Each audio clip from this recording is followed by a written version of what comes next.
Hello' everyone easy Assam এক্সামৰ অন্য এটা ভিডিঅ'লৈকে সকলোকে আদৰণি জনালোঁ আজিৰ এই ভিডিঅ'টোত আমি ২৬ ফেব্ৰুৱাৰী ২০২৬ৰ ডেইলি ইম্পৰ্টেণ্ট কাৰেণ্ট এফেয়াৰ্ছখিনি চাম যিখিনি নেকি আমি আছাম ট্ৰিবিউন দ্য চেণ্টিনেল আৰু অন্য ইম্পৰ্টেণ্ট অসমৰ নিউজ পেপাৰ আৰ্টিকেলছৰ পৰা কালেক্ট কৰিছোঁ লগতে এই গোটেই ডিছকাশ্যনৰ PDF খিনিৰ কাৰণে আপোনালোকে আমাৰ টেলিগ্ৰাম চেনেল জইন কৰি ল'ব যাৰ নেকি লিংক মই ডেছক্ৰিপশ্যন বক্সত দি থৈ দিছোঁ আৰু তাৰ লগতে আপোনালোকে আমাৰ চেনেলটো ছাবস্ক্ৰাইব কৰি ল'ব যাতে আপকামিং এটাও ভিডিঅ' আপোনালোকৰ দ্বাৰা মিছ নহয় ৰিগাৰ্ডিং দি আছাম গভৰ্ণমেণ্ট এক্সামৰ প্ৰিপেৰেশ্যনৰ কাৰণে অ'কে চ' আজিৰ ভিডিঅ'টো আমি ইয়াতে আৰম্ভ কৰোঁ চ' প্ৰথম টপিকটো হৈছে ইয়াতে নৰেন্দ্ৰ মোদী এটি নেছেট চ' নেছেট হৈছে ইজৰাইলৰ যোনটো পাৰ্লিয়ামেণ্ট তাৰ এটা নাম চ' আমাৰ অনাৰেবল প্ৰাইম মিনিষ্টাৰ তেওঁ ইজৰাইলৰ ভিজিট কৰিছে আৰু গোটেই বস্তুটো বা গোটেই এই ইভেণ্টটো ইণ্টাৰনেশ্যনেল ৰিলেশ্যন পইণ্ট অফ ভিউৰ পৰা বহুত বেছি ইম্পৰ্টেণ্ট হৈ পৰে তাতে তেওঁ এটা ডাইলগ বা এটা ষ্টেটমেণ্ট ইয়াতে এছাৰ্ট কৰিছে যে টেৰৰিজিম এনিৱেৰ থ্ৰেটেন্স দি পিচ এভৰিৱেৰ মানে যিকোনো জেগাতে যদি আমি সন্ত্ৰাসবাদী দেখি আছোঁ সেই বস্তুটো ইয়াতে শান্তি শৃংখলা ভংগ কৰে প্ৰত্যেকটো জেগাতে বিশ্বৰ এই গোটেই ষ্টেটমেণ্টটো তেওঁ ৰাখে ইজৰাইলৰ পাৰ্লিয়ামেণ্ট নেছেটত আৰু তাৰ লগতে তেওঁ ৰিআইটাৰেট কৰে বা এই ষ্টেটমেণ্টবিলাক দাঙি ধৰে ইণ্ডিয়াৰ যোনটো এটিটিউড টুৱাৰ্ডছ দি জিৰ' টলাৰেঞ্চ পলিচি টুৱাৰ্ডছ দি টেৰৰিজিম সন্ত্ৰাসবাদৰ কাৰণে আৰু তাৰ লগতে আৰু ইয়াতে ন' ডাবল ষ্টেণ্ডাৰ্ড কোনো ধৰণৰ ডুৱেল ষ্টেণ্ডাৰ্ড আমি ইয়াতে দেখা নাপাওঁ তাৰ লগতে no' cause can justify the murder of the civilians nothing can justify the terrorism okay so' যদি আমি ইয়াতে চিভিলিয়ানছৰ যোনটো মাৰ্ডাৰ হৈছিলে অক্টোবৰৰ 2023 তাৰিখত by the terrorist group call the Hamas right সেই বস্তুটো ইয়াতে জাষ্টিফাই নহয় বুলি ইয়াতে দাঙি ধৰে আমাৰ অনাৰেবল প্ৰাইম মিনিষ্টাৰে তাৰপিছত ৱাইল বেকিং দি ইজৰাইল এগেইনষ্ট দি টেৰৰিজিম মোদীয়ে ইয়াতে ছাপৰ্ট কৰে যোনটো গাজা পিচ ইনিচিয়েটিভৰ কাৰণে যিখিনি কাম কৰিছে গোটেই বিশ্বই ৰাইট আৰু তাৰ লগতে initiative holds the promise for just and durable peace in the region right তাতে জাষ্টিছ বা লং লাষ্টিং পিচ এটা যাতে তাতে এচিভ কৰিব পাৰি চ' তাৰ কাৰণে ইয়াতে তেওঁ কাম কৰিব ক'লে আৰু তাৰ লগতে ইণ্ডিয়াই ইয়াতে ৰিএফাৰ্ম কৰে আনৱেভাৰিং ষ্টান্স এগেইনষ্ট দি টেৰৰিজিম ৰাইট আৰু লগতে ইণ্ডিয়া ইজৰাইল যোনটো ষ্ট্ৰেটেজিক পাৰ্টনাৰশ্বিপ ভাৰত আৰু ইজৰাইলৰ সেই গোটেই বস্তুটোৰ পক্ষত ইয়াতে ষ্ট্ৰেংথেনিং বা শক্তি কৰাত ইয়াতে গুৰুত্ব আৰোপ কৰে ৰাইট তাৰ লগতে এটা বেলেঞ্চ এপ্ৰ'চ ৰাখে যে ফাৰ্ম এগেইনষ্ট দ্য টেৰৰিজিম আৰু support of the peace efforts as well right টেৰৰিজিমৰ সৈতে যাতে বহুত ইজিলি আমি ডিল কৰোঁ আৰু তাৰ লগতে পিচ এফৰ্ট যাতে আমি বনাই ৰাখোঁ যাতে সকলোখিনি এৰিয়া যেনেকৈ গাজা হওক বা ডিফাৰেণ্ট এৰিয়াৰ লগত আমি ইয়াতে ভালকৈ কাম কৰিব পাৰোঁ তাৰ লগতে গ্ল'বেল ৰেছপনচিবিলিটি যিখিনি আছে ৰিগাৰ্ডিং টেৰৰিজিম আৰু এটা গ্ল'বেল থ্ৰেট হিচাপে ল'বৰ কাৰণে ক'লে তাৰপিছত আহে আমাৰ ছেকেণ্ড নম্বৰ টপিকটো এইটো হৈছে supreme court clears the Assam government plans for the forest eviction drive so' যিহেতু আমি জানো অসমত যিমানখিনি এনক্ৰ'চমেণ্ট ফৰেষ্ট লেণ্ডত হৈছে সেইখিনি সকলোতকৈ হায়েষ্ট হয় গোটেই ভাৰতৰ ভিতৰত চ' তাৰ কাৰণে অসম গভৰ্ণমেণ্ট ইয়াতে সুপ্ৰিম কোৰ্টে ক্লিয়াৰিফিকেশ্যন দিছে চ' ইয়াতে Assam government has received the green signal from the supreme court to proceed with the eviction drives in the forest area so' আমাৰ যিমানখিনি ৰিজাৰ্ভ এৰিয়া আছে বা যিমানখিনি জেগাত বেদখল হৈ আছে ৰাইট বন্য এলেকাবিলাকত সেইখিনি এলেকাত ইয়াতে এভিকশ্যন বা আমি ইয়াতে উচ্ছেদ অভিযানৰ কাৰণে সুপ্ৰিম কোৰ্টে গ্ৰীণ ছিগনেল অসম গভৰ্ণমেণ্টক দিছে আছাম গভৰ্ণমেণ্টে ইয়াতে প্লেন কৰে এনক্ৰ'চাৰ্ছবিলাকক ইয়াতে এভিকশ্যন কৰাৰ এটলিষ্ট 5 লাখ বিঘাছ অফ দি ফৰেষ্ট 5 লাখ বিঘা মাটিত ইয়াতে এভিকশ্যন কৰাৰ কথা ক'লে তাৰ লগতে এখন কমিটি ইয়াতে ফৰ্ম কৰা হৈছে কম্প্ৰাইজিং অফিচাৰ্ছ য'ত নেকি ফৰেষ্ট ডিপাৰ্টমেণ্ট আৰু ৰেভিনিউ ডিপাৰ্টমেণ্টৰ যাতে গোটেই প্ৰচেছখিনি ইয়াতে ভালকৈ সুকলমে কৰিব পাৰে আৰু তাৰ লগতে যদি এই গোটেই যিখিনি এনক্ৰ'চমেণ্ট কৰি থকা বা বেদখল কৰি থকা মানুহবিলাকে ইয়াতে টাইমত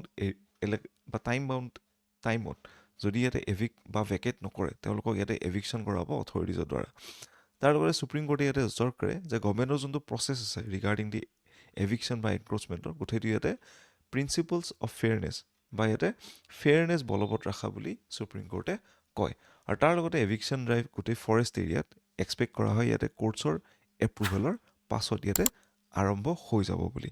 এতিয়ালৈকে অসম গভৰ্ণমেণ্টে প্ৰায় 1.5 লাখ বিঘা মাটি এতিয়ালৈকে বেদখলমুক্ত কৰিছে আৰু তাৰে 1.2 লাখ বিঘা ইয়াতে ফৰেষ্টৰ মাটি হয় আৰু বাকীখিনি ইয়াতে ৰেভিনিউ মাটি হয় ঠিক আছে তাৰপিছত আহে টপিক নম্বৰ 3 এইটো হৈছে 7th Kaziranga water bird estimation highlights the ecological significance so' ইয়াতে a total of 1,05,00,000 something bird total ইয়াতে 1,05,000 বাৰ্ড স্পিচিজ বা বাৰ্ডছ ইয়াতে চেঞ্চাছটোত ইয়াতে গণনা কৰা হ'ল য'ত নেকি প্ৰায় 107টা স্পিচিছ বা প্ৰজাতি আমি ইয়াতে পালোঁ আৰু এইটো হৈছে আমাৰ 7 নম্বৰ ৱাটাৰ বাৰ্ড এষ্টিমেশ্যন বা চেঞ্চাছ বুলি ক'ব পাৰে এইটো লাষ্ট উইণ্টাৰ বা এই বছৰ কৰা হৈছিলে। এই গোটেই ছাৰ্ভেটো কৰা হৈছিলে লাওখোৱা বুঢ়াচাপৰি ফ্লাড প্লেইন কমপ্লেক্সত, কাজিৰঙা নেশ্যনেল পাৰ্ক আৰু টাইগাৰ ৰিজাৰ্ভত। তাৰ লগতে এই গোটেই ফাইণ্ডিংটোৱে আমাৰ এটা বস্তু আনি দিয়ে যে উইণ্টাৰিং ৱাটাৰবাৰ্ড হেবিটেট আৰু ব্ৰহ্মপুত্ৰ ভেলীৰ ছিগনিফিকেঞ্চ কিমানখিনি আছে। লগতে চেণ্ট্ৰেল এছিয়ান ফ্লাইৱে যোনটো নেকি সকলোতকৈ ডাঙৰ বা মেজৰ মাইগ্ৰেটৰী যিমানখিনি পৰিভ্ৰমী চৰাই আছে, ৰাইট, সকলোৰ কাৰণে কিমান বেছি important. So' major bird group বা প্ৰজাতি আমি যিখিনি দেখা পাওঁ ইয়াতে grazing waterfowl, dabbling ducks, diving ducks, marsh specialist, waders, stork, cormorants আৰু পিচিভৰাছ ৰেপ্টাৰ্ছ আমি ইয়াতে দেখা পাওঁ। অ'কে,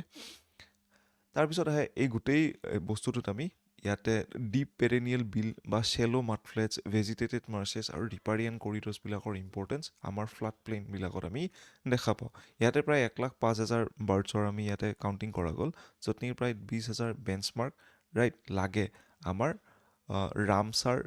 ক্ৰাইটেৰিয়ন 5ত পৰিবৰ কাৰণে, যোনটো নেকি বহুত বেছি এটা এমাউণ্ট হয় একৰ্ডিং টু দি বেঞ্চমাৰ্ক যোনটো ৰামছাৰ ক্ৰাইটেৰিয়ন 5 ইয়াতে ছেট কৰি থৈ দিছে, য'ত নেকি ৱেটলেণ্ড অফ ইম্পৰ্টেণ্ট বা ইণ্টাৰনেশ্যনেল ইম্পৰ্টেঞ্চ পাবৰ কাৰণে। ঠিক আছে, চ' তাৰপিছত আহে টপিক নম্বৰ 4, সেইটো হৈছে exercise Milan 2026 concludes in the Visakhapatnam. So' 13 number edition ইয়াতে এক্সাৰচাইজ মিলানৰ, যোনটো নেকি INS বিক্ৰান্তত কণ্ডাক্ট কৰা হৈছিলে ফেব্ৰুৱাৰী 25 তাৰিখে, ৰাইট। এই বস্তুটো কনক্লুড কৰা হয় ফেব্ৰুৱাৰী 25 তাৰিখে, যোনটো ইয়াতে মেৰিটাইম কোঅপাৰেশ্যন আৰু ইণ্টাৰ অপাৰেবিলিটিৰ ওপৰত কাম কৰা হৈছে, যাতে সকলোবিলাক যিমানখিনি আমাৰ উইংছ আছে কাম কৰা, সেইখিনি যাতে আমি আৰ্মি লেভেলত কাম কৰিব পাৰে। চ' মিলান 2026ত ইয়াতে আহে আমাৰ নেভি চিফ ডেলিগেশ্যনছ 75 ফ্ৰেণ্ডলি ফৰেইন কাণ্ট্ৰিজৰ পৰা আমি অহা দেখা পাওঁ, যোনটো নেকি এটা মেৰিটাইম কোঅপাৰেশ্যনত ভালেখিনি আমাৰ শক্তি আনিব। তাৰ লগতে এই গোটেই এক্সাৰচাইজটো ইয়াতে কণ্ডাক্ট কৰা হৈছিল 2টা ফেজত, য'ত নেকি ফেজ 1ত আছিলে হাৰ্বৰ ফেজ ফেব্ৰুৱাৰী 19ৰ পৰা 20 তাৰিখলৈকে, চি ফেজ আছিলে ফেব্ৰুৱাৰী 21ৰ পৰা 25 তাৰিখলৈকে, আৰু এই গোটেই থিমটোৰ ৰাইট, এই গোটেই মিলান 2026ৰ থিম আছিলে কামাৰেডেৰিয়ে কোহেশ্যন এণ্ড কোলাবৰেশ্যন। অ'কে, তাৰ লগতে ইণ্টেনচিভ মেৰিটাইম ড্ৰিল কৰা হৈছিলে এয়াৰ ডমেইনত, ছাৰ্ফেচ ডমেইনত আৰু ছাব ছাৰ্ফেচ ডমেইনত। তাৰ লগতে এডভান্স এক্সাৰচাইজ কৰা হৈছিলে anti submarine warfare drills, anti air defence exercise আৰু over the horizon targeting operations as well. Okay, so' তাৰপিছত আহে টপিক নম্বৰ 5, সেইটো হৈছে Dulal Roy conferred the Minati Chowdhury memorial award. Okay, so' renowned theatre personality ইয়াতে দুলাল ৰয়, তেওঁক ইয়াতে এৱাৰ্ড দিয়া হয় মিনতী চৌধুৰী মেম'ৰিয়েল এৱাৰ্ড, যাৰ কাৰণে দিয়া হয় তেওঁক outstanding contribution to the cultural, so' সাংস্কৃতিক ফিল্ডত ভালেখিনি কাম কৰাৰ কাৰণে বা তেওঁ জীৱন যোৱা যিখিনি তেওঁ ইয়াতে অৱদান দিলে সেইখিনিৰ কাৰণে এই গোটেই বঁটাটো তেওঁক প্ৰদান কৰা হৈছিল। লগতে এই গোটেই বঁটাটো দিয়া হয় 18তম সিংহপুৰুষ ৰাধা গোবিন্দ বৰুৱা মেম'ৰিয়েল থিয়েটাৰ ফেষ্টিভেলত। তাৰ লগতে এই গোটেই বঁটাটো দিয়া হয় জ্যোতিৰূপা অৰ্গেনাইজেশ্যন নামৰ ফাউণ্ডেশ্যনটোৱে in the patron of the late Minati Chowdhury. So' আজিৰ মমেণ্টছটো হৈছে লাভলীনা বৰগোহাঁইৰ নামত যোনটো আমাৰ স্পৰ্টছ কমপ্লেক্স ইয়াতে উদ্বোধন কৰা হৈছে, ৰাইট। অ'কে, চ' এইটো এটা বহুত ডাঙৰ এচিভমেণ্ট হয় লখিমপুৰ আছামত, য'ত নেকি অসম গ্ৰৌন এজন স্পৰ্টছ পাৰ্চনেলিটিয়ে যেতিয়া অলিম্পিকত মেডেল জিকে, how it is being celebrated in the state by the government and all other sports authority. So' এইটো এটা আমাৰ মটিভেশ্যনেল কাইণ্ড অফ নিউজ হয়, যোনটো নেকি আমাক মটিভেট কৰে যে ডাঙৰ কাম কৰিব লাগে, কিবা এক্সট্ৰা কাম কৰিব লাগে, যাৰ থ্ৰু নেকি নাম আমি বেছি অৰ্জন কৰিব পাৰোঁ। ঠিক আছে, চ' আজিৰ ভিডিঅ'টো ইমানখিনি আছিলে। আশা কৰোঁ এই গোটেই ডিছকাশ্যনৰ পৰা আপোনালোকৰ প্ৰিপেৰেশ্যনত ভালেখিনি সহায় হ'ল। লগতে এই গোটেই ডিছকাশ্যনৰ PDF খিনিৰ কাৰণে এই QR কোডটো স্কেন কৰি আমাৰ টেলিগ্ৰাম চেনেল জইন কৰিব পাৰে, বা তাৰ লিংক মই ডেছক্ৰিপশ্যন বক্সত দি থৈ দিছোঁ। লগতে চেনেলটো ছাবস্ক্ৰাইব কৰি ল'ব যাতে আপকামিং এটাও ভিডিঅ' আপোনালোকৰ দ্বাৰা মিছ নহয়। Thank you everyone, have a very good day head.